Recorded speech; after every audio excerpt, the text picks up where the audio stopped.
김영민 TV.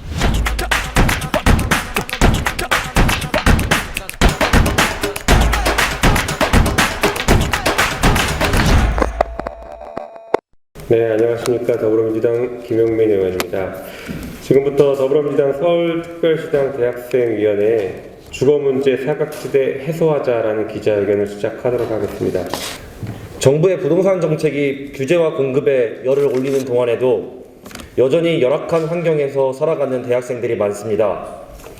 허리를 굽히고 살아가야 하는 집, 집안에 집이 있는 집, 복층이랍시고 계단 한 칸이 있는 집, 칸막이를 통해서 원룸으로 만든 집 등 집이라는 이름만 있을 뿐 인간다운 삶을 살기에 적합하지 않은 집에서 여전히 여러 대학생들은 살아가고 있습니다.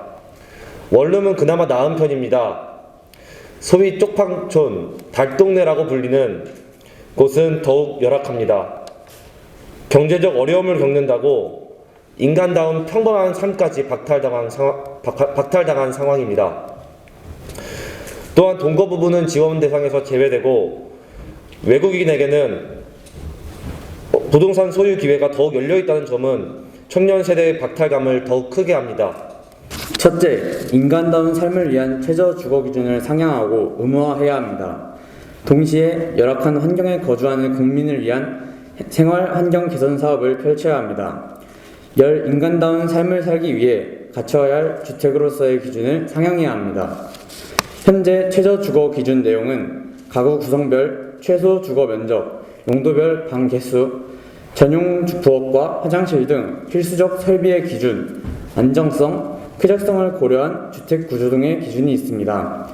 그러나 실질적으로 수치화되고 구체적으로 명시된 기준은 방의 개수나 주택 면적밖에 존재하지 않아 면적만 충족한 반쪽짜리 주거 기준을 갖춘 주택도 있습니다.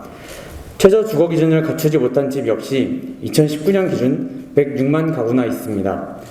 따라서 최저 주거 기준 중 방의 개수 및 면적, 주택 면적을 제외한 기준을 수치화 및 구체화하여 명시하고 건축 소재에 대한 기준이나 쾌적성 등 다소 추상적인 개념을 구체화하여 최저 주거 기준을 명확하게 하며 신축 주택에 강화된 기준을 적용, 의무화해야 합니다. 최저 주거 기준을 충족하지 못한 주택은 환경 개선 사업을 시행하고 인간다운 삶을 보장받을 수 있도록 모든 사람이 이용할 수 있는 유니버셜 디자인을 적극 도입하여 인간다운 삶을 보장해야 합니다. 둘째, 대학 기숙사와 관련하여 기숙사 수용률 25% 법안, 공공부지를 이용한 청년주택 및 대학생 교회 기숙사 확대 정책을 제안합니다. 대학생들을 위한 기숙사 학사를 늘려야 합니다. 대학생들은 부족한 기숙사로 인해 원룸, 고시원 등에서 살아가고 있습니다.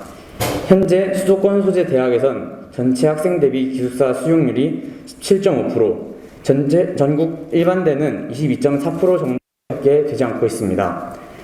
대학의 공공성을 고려할 때 이를 높일 법적 근거가 필요합니다. 저희는 기숙사 수용률의 비수도권 30%, 수도권 25%로 설정할 것을 제안합니다. 그러기 위해서 여러 대학 학생들이 쓸 수 있는 연합 기숙사의 방법도 추천합니다.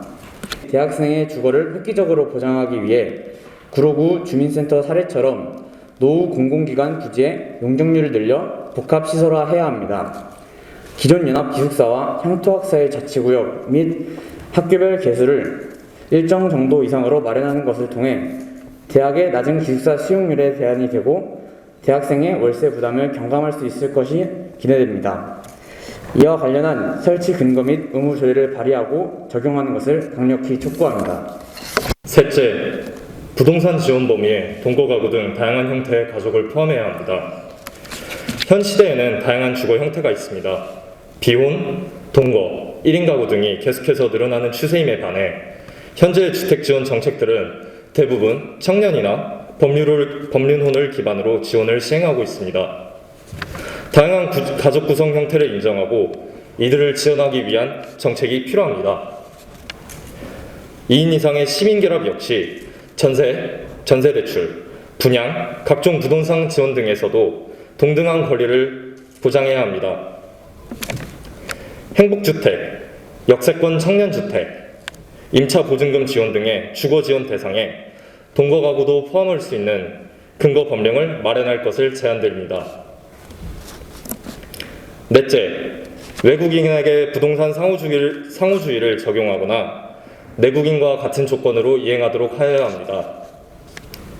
현재 내국인들은 부동산 사적 소유에 대해서 엄청난 규제를 받는 것에 비하여 외국인은 주택을 구매할 때 자금 출처 소명이나 대출 규제 등의 규제를 받지 않고 있는 상황입니다.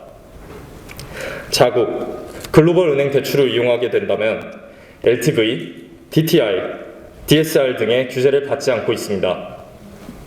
또한 양도세를 세무당국이 증명하지 않는다면 부과할 수 없는 경우도, 심지어 일부 투자 유치를 위해 혜택을 제공하는 경우 1년에 하루씩 5일만 거주하더라도 지방선거권, 건강보험 혜택을 적용하는 과중한 특혜가 지적되기도 하였습니다.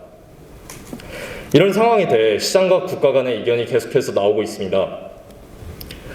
상호주의 적용에 대한 구체적이고 적극적인 검토가 필요합니다. 아무리 투자 유치를 위해 도입되었지만 외국인의 건강보험 악용 사례 등을 고려하여 투명하고 공정한 기준의 설립이 필요하다고 생각합니다. 따라서 외국인 부동산 투자 및 구입 시 상호주의에 입각하여 적용하고 외국인이 부동산을 구입할 경우 적어도 내국인과 동일하게 적용되도록 법을 개정할 것을 제안드리는 바입니다. 늘 정책에서는 소외되는 대상이 있다고 합니다.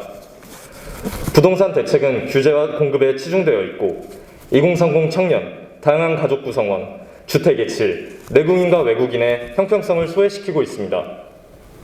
이런 주거 지원 사각지대를 챙기는 것이 부동산 정책에 더욱 포함되어야 한다고 생각하고 앞선 정책들을 더불어민주당 서울특별시당 대학생위원회는 제안하는 바입니다. 2022년 1월 17일 더불어민주당 서울특별시당 대학생위원회 1동. 네, 의식주에서 주거의 비중, 인간답게 살기 위한 최소한의 기준이 주거의 비중이 점점 중요해지고 있습니다. 저희 더불어민주당은 청년들이 인간답게 살 수 있는 주거 환경을 조성하는 데 앞장서도록 하겠습니다. 이상으로 기자회견을 마치도록 하겠습니다. 감사합니다.